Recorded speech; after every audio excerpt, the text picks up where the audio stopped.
Hello friends, welcome back to my channel. मैं हूं आपकी फ्रेंड वर्षा। फ्रेंड्स, आज की इस वीडियो में हम बात करेंगे UP PGT and TGT commerce के प्रैक्टिस सेट की, जिसके लिए हमने नया टॉपिक लिया है depreciation.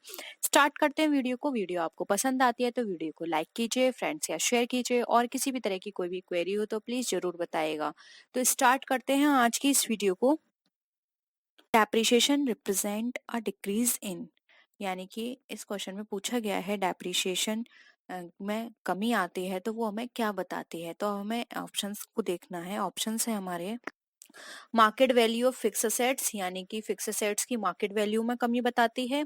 Market value of floating asset, जो फ्लोटिंग असेट्स हैं उसकी वैल्यू में बताती है कमी। मार्केट वैल्यू डिवेंचर इश्यूड, या फिर book value of fix assets.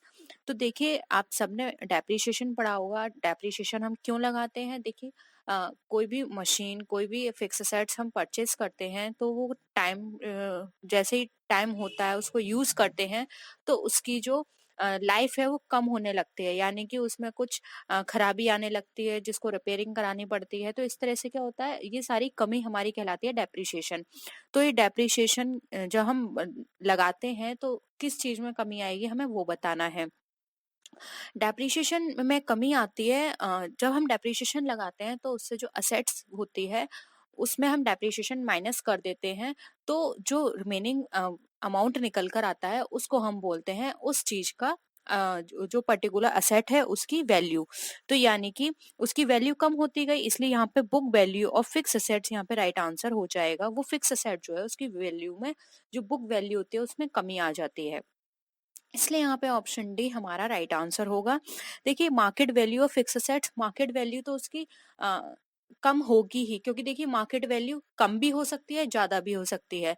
लेकिन यहाँ पर जो उसकी बुक वैल्यू होगी, जो कि मेंशन की गई है, जो भी रिकॉर्ड्स प्रिपेयर किए गए हैं वहां पर उसकी बुक वैल्यू शो होगी। वहां पर जो उसकी डिप्रिसिएशन निकालने के बाद जो वैल्यू निकल कर आई है उसको माइनस करने के बाद उसकी बुक वैल्यू कम हो जाएगी।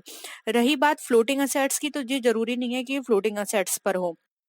Market value of debenture issued, debenture issued depreciation, यहाँ पर डिवेंचर्स इश्यूड पर डेप्रिसिएशन का कोई मतलब नहीं है, क्योंकि डेप्रिसिएशन पर डिवेंचर्स पर हमारी डेप्रिसिएशन नहीं लगाई जाती है। जो डेप्रिसिएशन हैं वो हमारी लगाई जाती हैं जो हमारी प्लांट एंड मशीनरी होती है, हमारे बिल्डिंग हो गई, इस तरह की चीजों पे जो हमारी फिक्स असेट्स होती हैं उन पर लगाई जाती है। इसलिए यहाँ पे book value of fix assets हमारा राइट आंसर हो जाएगा। नेक्स्ट क्वेश्चन पे आते हैं।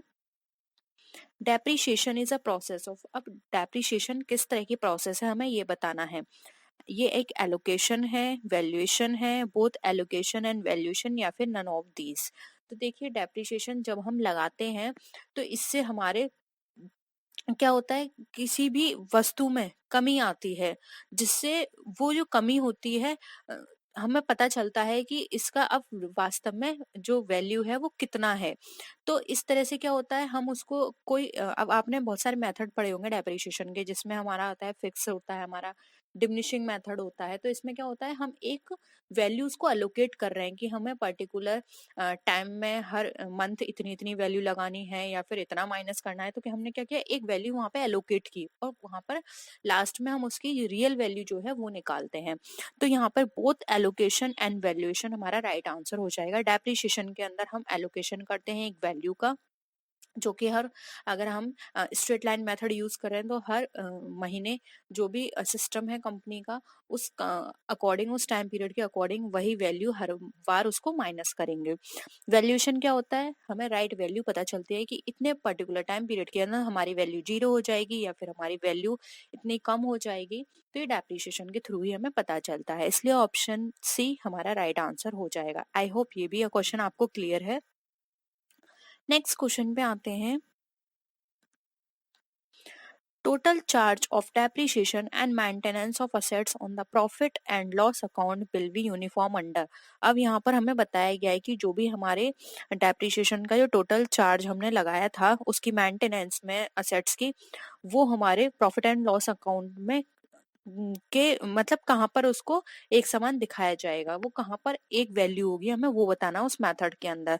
तो देखिए, यहाँ पे डिफरेंट मेथड दिए हुए हैं, आपने डेप्रिसिएशन चैप्टर किया होंगे, वहां पर क्वेश्चंस करे होंगे, तो ये सारे मेथड्स आपने पढ़े होंगे।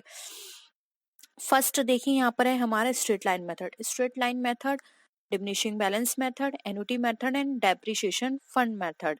तो देखिए यहाँ पर आप हम पहले एक एक करके इन सारे मेथड्स को पढ़ लेते हैं। देखिए स्ट्रेट लाइन मेथड में क्या होता है, एक वैल्यू निकाली जाती है और हर महीने या हर 6 महीने में वही वैल्यू उसकी असेट्स की यूज की जाएगी। ठीक है, वही जैसे कि फॉर एग्जांपल मैंने पहले साल निकाली 5,000 रुपए, तो दूसरे साल भी 5,000 रहेगी, तीसरे साल भी 5,000 रहेगी और चौथे साल भी 5,000 रहेगी। ठीक है, फिर आता है diminishing balance method. Diminishing balance method में क्या होता है, फॉर एग्जांपल जैसे कि अभी मैंने आपको ऊपर एग्जांपल बताया था 5,000 है, तो डिमिनिशिंग मेथड में क्या होगा, जैसे असेट्स थी हमारी 40,000 की, 5,000 हमने डेप्रिसिएशन लगाया उस पे। फॉर एग्जाम्पल है 5,000, 5,000 इतना परसेंट होता नहीं है, 500 होगा, लेकिन आप 5,000 मानिए, तो जैसे 40,000 में से 5,000 आपने माइनस किए तो कितना बचा आपके पास, 35। तो जो सेकंड ईयर होगा वहां पे 35,000 पर डेप्रिसिएशन लगेगी, ना कि वो 5,000 वाली होगी। यानी कि हर साल उस जो भी असेट्स का बैलेंस होगा उस पर डेप्रिसिएशन लगाई जाएगी। एन्युटी मेथड, एन्युटी मेथड के अंदर एक एन्युटी टेबल होती है जिसको फॉलो करके वहां पे उसकी असेट्स की जो डेप्रिसिएशन है वो निकाली जाती है। एक एन्युटी टेबल होती है और इसमें जो भी अमाउंट निकल कर आता है उससे मल्टीप्लाई कर दिया जाता है। एन्युटी टेबल में एक वैल्यू होगी, उस वैल्यू को हम लेते हैं और साथ ही साथ उस वैल्यू से जो भी असेट्स की टोटल वैल्यू होगी उसमें मल्टीप्लाई करके एक हमारी वैल्यू निकल कर आएगी जिसको हम डेप्रिशिएबल वैल्यू बोलते हैं। उसको हम शो करते हैं अपने अकाउंट्स में। ठीक है, डेप्रिशिएशन अकाउंट में। फिर आता है डेप्रिसिएशन फंड मेथड। अब देखिए डेप्रिसिएशन फंड मेथड, यहाँ पर एक फंड क्रिएट किया जाता है जिसको सिंकिंग फंड के नाम से भी जाना जाता है। इसके अंदर क्या होता है, हर साल एक फंड क्रिएट कर दिया जाता है और इसमें ये देखा जाता है कि अगर हम इस जगह अपनी बहुत सारी संपत्ति ऐसी होती हैं, मूल्यवान संपत्ति, जैसे कि एक टाइम के बाद वो खत्म होती ही होती हैं, तो वो ये सोचकर चलते हैं कि एक समय बाद जब ये खत्म हो जाएंगी तो हमें नई संपत्ति खरीदनी पड़ेगी, नई एसेट परचेस करनी पड़ेगी। तो उस समय इतना पैसा कहाँ से आएगा, तो वो पहले से ही उसमें इन्वेस्ट करते रहते हैं थोड़ा थोड़ा करके, जिससे कि अगर जब इसकी वैल्यू जीरो हो तो हम एक नई असेट्स परचेस कर लें इस फंड में जो भी हमने इन्वेस्ट किया है वहां से पैसा लेकर। ठीक है, तो डेप्रिसिएशन फंड वहां पे क्रिएट किया जाता है। तो यहाँ पर ये सारे मेथड आपने पढ़ लिए। अब आपको बताना है कि यहाँ पर जो रख रखाव में एक समान वैल्यू कहाँ पर होगी। तो अभी अभी मैंने आपको बताया कि एक वैल्यू जो फॉलो की जाती है वो की जाती है स्ट्रेट लाइन मेथड में। नाम से भी इजीली यहाँ पे समझ में आ रहा है।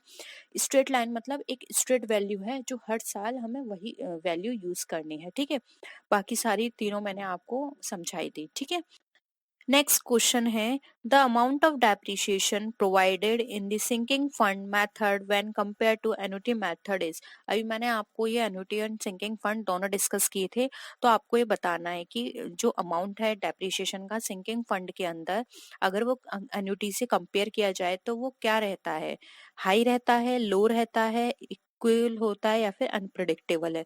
तो देखिए अगर हम बात करें सिंकिंग फंड मेथड में जो डेप्रिसिएशन का अमाउंट होता है एन्युटी के अकॉर्डिंग, तो यहाँ पर अगर हम बात करें तो इसकी वैल्यू कैसी होगी, इसकी वैल्यू लो होती है। क्यों? क्योंकि मैंने अभी आपको बताया कि एन्युटी में क्या होता है, एक वहां पर टेबल फॉलो की जाती है, एन्युटी टेबल जिसको बोलते हैं, उसके अकॉर्डिंग निकाला जाता है। जबकि सिंकिंग फंड में क्या होता है, जो प्रॉफिट होते हैं उनमें से कुछ अमाउंट जो हमारे इन्वेस्ट कर दिया जाता है एक फंड में और उस अमाउंट को यहाँ पर शो किया जाता है एज इंटरेस्ट, या हम बोल सकते हैं एज अ डेप्रिसिएबल वैल्यू। तो इसकी जो अमाउंट होता है वो एन्युटी टेबल से हमेशा कम रहता है। ठीक है, तो यहाँ पर लोअर इसका राइट आंसर हो जाएगा। और अभी हम थ्योरी भी डिस्कस करेंगे तो वहां पर हम डिटेल में इनको पढ़ेंगे कि क्या क्या कैसे कैसे सारी चीजें यहाँ पे कैलकुलेट की जाती हैं और किस तरह से यहाँ पर डेप्रिसिएशन निकाला जाता है। ठीक है, नेक्स्ट क्वेश्चन पे आते हैं।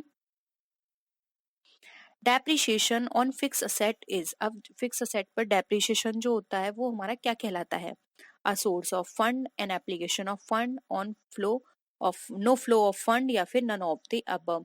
तो देखिए अगर हम फिक्स असेट पर डेप्रिसिएशन निकालते हैं तो यहाँ पर ये ना तो कोई सोर्स ऑफ फंड है, क्योंकि यहाँ से हमें कोई भी फंड जनरेट नहीं हो रहा। ठीक है, एन एप्लीकेशन ऑफ फंड, अब यहाँ पर किसी फंड का कोई यूज भी नहीं हो रहा, क्योंकि यहाँ पर तो हम एक तरह से बस एक रिकॉर्ड करके चल रहे हैं कि इतने टाइम पीरियड तक हमारी वैल्यू जो है इस असेट की जीरो हो जाएगी या फिर कम हो जाएगी, हमें दूसरी परचेस करनी पड़ेगी। एक अंदाजा लग जाता है कि इतने टाइम पीरियड बाद हमें एक मशीन परचेस करनी है, ठीक है।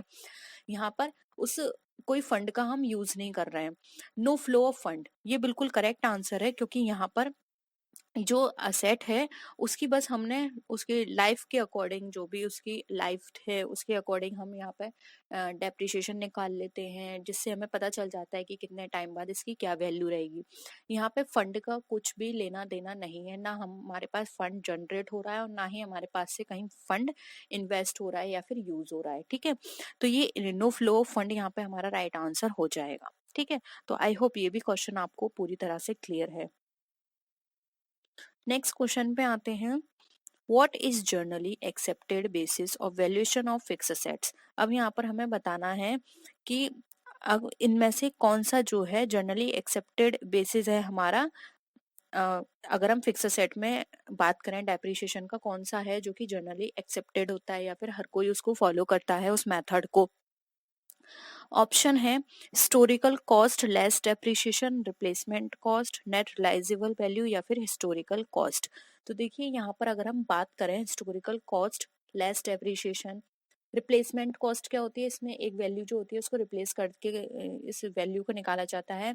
नेट रिलाइजेबल वैल्यू क्या होती है, जो टोटल जो लास्ट में हमें सारे इंस्टॉलेशन या जो भी हमने उसमें रिपेयरिंग करी है उन सारी खर्चों को निकालने के बाद ये नेट रिलाइजेबल वैल्यू निकल कर आती है। और हिस्टोरिकल कॉस्ट होती है जो कि पहले से हमारी बुक्स में मेंशन है।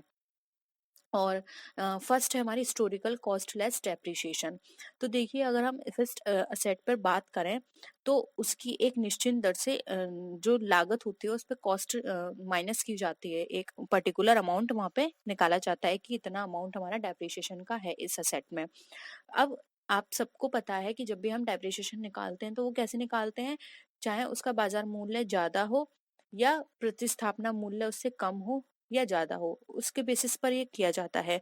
तो यहाँ पर किस तरह से निकाला जाता है, जो भी उसकी हिस्टोरिकल कॉस्ट होती है माइनस उसमें डेप्रिसिएशन कर दी जाती है, उसके बेसिस पर यहाँ पर ये वैल्यूएशन इसका किया जाता है। तो सबसे ज्यादा जो एक्सेप्टेड मेथड है इसके अंदर वो है हमारा option number A, historical cost less depreciation, ठीक है। रिप्लेसमेंट वैल्यू यहाँ पर ज्यादा रिलायबल नहीं है, नेट रिलाइजेबल वैल्यू भी इतना लोग नहीं मानते और ना ही हिस्टोरिकल कॉस्ट। तो ऑप्शन ए यहाँ पे हमारा राइट आंसर हो जाएगा। अगर आपको ये सारे मेथड्स एक बार फिर से पढ़ने हैं, क्या है ये सारे, तो हम इनको एक बार फिर से अपनी थ्योरी क्लास में डिस्कस कर लेंगे, ठीक है। नेक्स्ट क्वेश्चन पे आते हैं। In which method of calculating depreciation, interest on the cost of the asset is taken into consideration। अब यहाँ पर हमें बताना है कि कौन सा मेथड है वो डेप्रिसिएशन का कैलकुलेट करने का, जिसमें हमारी जो इंटरेस्ट कॉस्ट पे जो कॉस्ट है उस पे इंटरेस्ट हमारी ध्यान, मतलब जब भी हम किसी की डेप्रिसिएशन निकालते हैं तो वहां पर जो हमारी कॉस्ट होती है असेट की, वहां पर इंटरेस्ट को ध्यान में रखा जाता है। तो मैंने अभी आपको मेथड्स पढ़ाए थे स्टार्टिंग का, जब हमने थर्ड या फोर्थ क्वेश्चन किया था, तो वहां पे मैंने आपको बताए थे स्ट्रेट लाइन मेथड हो गया हमारा, डिमिनिशिंग मेथड हो गया, एन्युटी मेथड हो गया और सिंकिंग फंड, ये चार मेथड मैंने आपको डिस्कस किए थे। तो आंसर उन चारों में से ही आपको बताना है। तो देखिए यहाँ पर भी ऑप्शंस में गिवन है, एन्युटी मेथड है, फिक्स्ड इंस्टॉलमेंट मेथड है, इंश्योरेंस पॉलिसी मेथड है और सिंकिंग फंड मेथड है। तो देखिए यहाँ पर बात करें कि जब हम डेप्रिसिएशन को कैलकुलेट करते हैं तो इंटरेस्ट कहाँ पर हम कैलकुलेट करते हैं, कहाँ पर ध्यान में रखा जाता है कि इंटरेस्ट इसमें लगाना है। तो देखिए यहाँ पर ऑप्शन जो है एन्युटी मेथड, ये हमारा राइट आंसर होगा। एन्युटी मेथड के अंदर हम इंटरेस्ट भी निकालते हैं, क्योंकि मैंने आप को बताया था कि एन्युटी मेथड में क्या होता है कि कोई भी जब हम निकालते हैं ब्याज, इंटरेस्ट इसके अंदर निकालते हैं या फिर जब हम इसमें डिमिनिशिंग डेप्रिसिएशन निकालते हैं तो डेप्रिसिएशन की वैल्यू क्या होती है इसमें सेम होती है। यानी कि एक एन्युटी टेबल से हमने एक वैल्यू ली, उसके बेसिस पर हमने असेट से मल्टीप्लाई करके वो वैल्यू निकाली और हर साल हम उतनी ही वैल्यू निकालेंगे एज अ डेप्रिसिएशन। तो इसमें और फिर स्ट्रेट लाइन में क्या डिफरेंस रह गया, तो देखिए दोनों में मेन सिमिलैरिटी तो यही है कि दोनों की जो डेप्रिशिएबल वैल्यू होती है सेम होती है, बस डिफरेंस क्या है, वहां पर स्ट्रेट लाइन मेथड के अंदर कोई भी इंटरेस्ट चार्ज नहीं की जाती है और एन्युटी टेबल में इंटरेस्ट चार्ज की जाती है। ये माना जाता है कि जब भी हम इस असेट्स को अगर हम जो भी सॉरी कोई भी अमाउंट अगर हम इस असेट में हमने इन्वेस्ट किया है, अगर हम यहाँ पे इन्वेस्ट ना करके कहीं और इन्वेस्ट करते तो वहां पर हमें क्या मिलता, एक इंटरेस्ट वहां से हमें रिसीव होता। तो ये सोचकर यहाँ पर एक इंटरेस्ट यहाँ पर चार्ज की जाती है इसके ऊपर, जिसको बोला जाता है एन्युटी मेथड। तो आप ये याद रखिए, एन्युटी मेथड और स्ट्रेट लाइन मेथड दोनों सेम है। डिफर क्या है, बस एन्युटी मेथड में कैलकुलेशन होता है एन्युटी टेबल से, सेकंड यहाँ पर इंटरेस्ट चार्ज की जाती है। ठीक है, तो सिर्फ इतना ही डिफरेंस है, बाकी ये बिल्कुल स्ट्रेट लाइन मेथड की तरह ही है। फिक्स्ड इंस्टॉलेशन मेथड वही स्ट्रेट लाइन मेथड आ गया, जिसको सेकंड नाम है। इंश्योरेंस पॉलिसी मेथड, इसको हम दूसरी क्लास में डिस्कस करेंगे, आप इतना समझ लीजिए इसके अंदर एक पॉलिसी ली जाती है अपने डेप्रिशिएबल वैल्यू के लिए, और उस पॉलिसी के थ्रू यहाँ पर जो हमारी डेप्रिशिएशन है वो चार्ज की जाती है। सिंकिंग फंड मेथड मैं ऑलरेडी आपके साथ डिस्कस कर चुकी हूँ। सिंकिंग फंड मेथड के अंदर एक फंड क्रिएट किया जाता है जिसके अंदर हर साल वो जो हमारा अमाउंट है वो इन्वेस्ट किया जाता है, और जब हमारी वैल्यू असेट की जीरो आ जाती है तो वहां पर हम जो भी पैसा कलेक्ट हुआ है उसको निकाल कर वहां से हम दूसरी मशीन इजिली परचेस कर लेते हैं। ठीक है, नेक्स्ट क्वेश्चन है, which of the following term is used to describe the process of writing down the long term investment in intangible assets। अब यहाँ पर बताया गया है कि intangible assets में जब भी हम लॉन्ग टर्म इन्वेस्टमेंट करते हैं तो उसको उसके ऊपर जब भी हम किसी भी तरह की कोई उसको राइट ऑफ करते हैं तो वहां पर जो टर्म यूज किया जाता है उसको राइट ऑफ करने में उसको क्या कहा जाता है। देखिए अभी मैंने फिक्स असेट्स की बात की थी, टेंजिबल असेट्स की बात की थी, उसको हम राइट ऑफ करने के लिए क्या कर रहे थे, अब तक डेप्रिसिएशन लगा रहे थे। अब यहाँ पर आ गई इंटेंजिबल असेट्स। ठीक है, याद रखिए टेंजिबल असेट्स में डेप्रिसिएशन यूज होता है, और जो हमारी इंटेंजिबल असेट्स होती हैं उसमें क्या होगा, तो देखिए पहले ऑप्शंस आप देख लीजिए। ऑप्शंस है हमारे अमोर्टाइजेशन, डेप्रिसिएशन, डिप्लीशन और डिलैपिडेशन। तो देखिए यहाँ पर जो हमारा इंटेंजिबल असेट्स के बारे में पूछा गया है, तो इंटेंजिबल असेट्स में अमोर्टाइजेशन, जिसको ऋण मुक्ति भी बोलते हैं, वो यहाँ पे यूज किया जाता है। और यहाँ पे अगर टेंजिबल असेट्स के बारे में पूछा जाता तो टेंजिबल असेट्स के अंदर हम यूज करते हैं डेप्रिसिएशन। तो आई होप ये भी क्वेश्चन आपको पूरी तरह से क्लियर है। नेक्स्ट आते हैं, leasehold property is generally depreciated by. अब जो लीज होल्ड प्रॉपर्टी होती है वो हमारी डेप्रिशिएटेड होती हैं किसके द्वारा, एन्युटी मेथड के द्वारा, fixed instalment method, written down value method या फिर इंश्योरेंस पॉलिसी मेथड। देखिए जो लीज होल्ड प्रॉपर्टी होती हैं उन पर हमेशा यूज किया जाता है एन्युटी मेथड। ठीक है, तो ये आप याद रखिए, लीज होल्ड प्रॉपर्टी पर हम एन्युटी टेबल मेथड या फिर एन्युटी मेथड को यूज करते हैं। ठीक है, तो ऑप्शन ए यहाँ पर हमारा राइट आंसर है। और ये बाकी fixed instalment and return on insurance policy ये सब मैं आपको ऑलरेडी डिस्कस कर चुकी हूँ।